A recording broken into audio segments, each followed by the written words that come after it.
এই বাংলাদেশের মধ্যে আমার ভাই রইসুদ্দিনকে হত্যা করা হয়েছে, বিচার হয় নাই।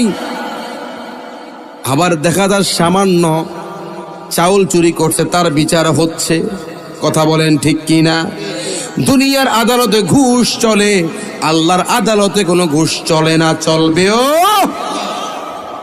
আমার ভাইয়েরা, ওই কঠিন কিয়ামতের মাঠে যদি কেউ বলে আল্লাহ আমি বাংলাদেশের 3 বার প্রেসিডেন্ট ছিলাম, আমি প্রধানমন্ত্রী, স্বরাষ্ট্রমন্ত্রী, পররাষ্ট্রমন্ত্রী, রাষ্ট্র এই সেই ছিলাম, আমি এমপি ছিলাম, মন্ত্রী ছিলাম, আমাকে মাফ করে দেন, বলেন তো কঠিন কিয়ামতের মাঠে ক্ষমতার বড়াই চলবে নাকি? আমার ভাইয়েরা, পৃথিবীর আদালতে ঘুষ চলে, কিন্তু আল্লাহর আদালতে ঘুষ চলে নাকি? দেখেন না বাংলাদেশের মধ্যে খুনের আসামিরও জামিন হয়ে যায়। কথা বলেন ঠিক কিনা? এটা কেমন কেরামতি?